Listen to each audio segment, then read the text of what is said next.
Very good morning, students. So today we are taking up a very small topic, that is the pellicle of Paramecium caudatum. So let's start with it. The pellicle, it is the envelope of the body of the Paramecium. So this is the outermost layer of Paramecium caudatum. So as in the previous lecture we have discussed that all the cilia, they are embedded in this particular layer. So when stained specimens, they are observed under light microscope, the pellicle appears to be a series of polygonal hexagons. So if we see the structure of this pellicle, you can see a number of hexagonal units. These are the hexagonal units.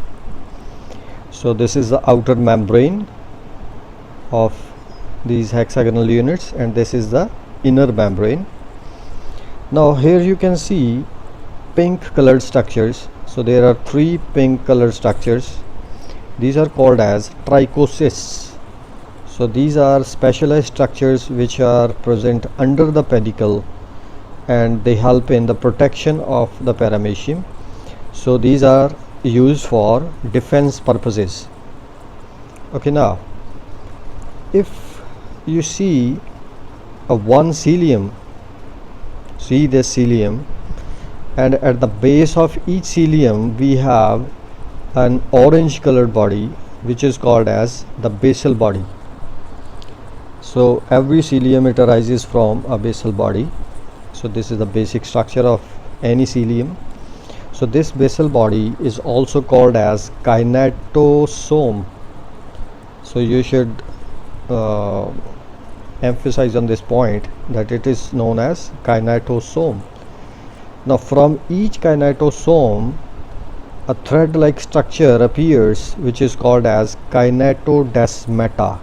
So these are thread-like structures which are running below the pellicle. So each cilium is connected with the kinetodesmata below the pellicle. So these kinetodesmata, they join together and they form a bundle of kinetodesmata which is called as kineti along with the kinetosomes.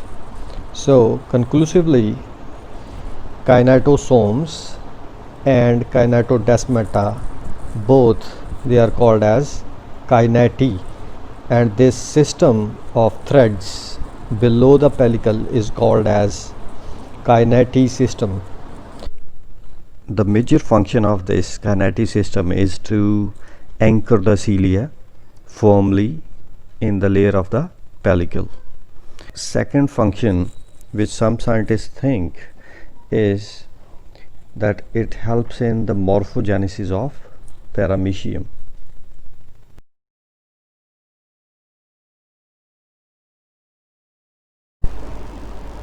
In this part of the video, we will be taking up trichocysts.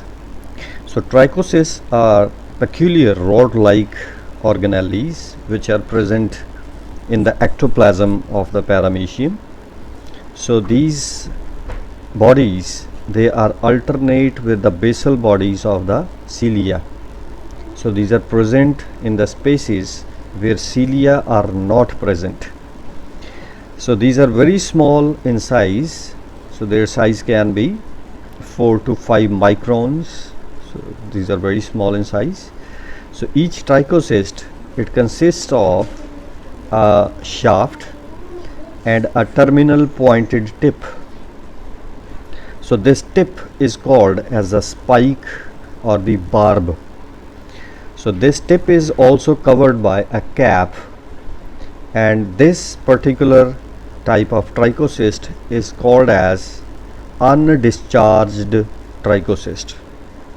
So the matrix of the shaft, it consists of a dense mass of fibrous protein which is called as trichinin. So trichocysts, they have got the protein called trichinin. So its fibers, they remain condensed, forming a cross-striated lattice work. So trichocyst, it is present inside the paramecium for defense purposes and whenever required, the tip or the spike of the trichocyst will discharge out, and it will help in the defense mechanism of the paramecium. This particular diagram shows the mechanism of discharging of trichocysts. So discharge of trichocyst is triggered by mechanical, chemical or electrical stimulus. The diagram A, it shows an undischarged trichocyst which has not been used, and this trichocyst has got the trichinin in a folded manner. So the shaft has got the trichinin in the folded condition. So whenever a stimulus is given to this particular trichocyst, what happens? The trichinin is unfolded.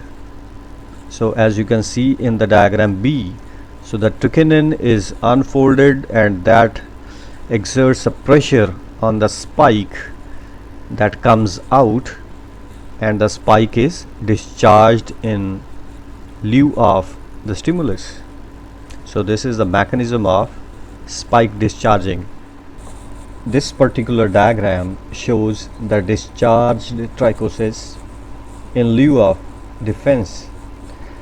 Now let us see a video of discharging of trichocysts.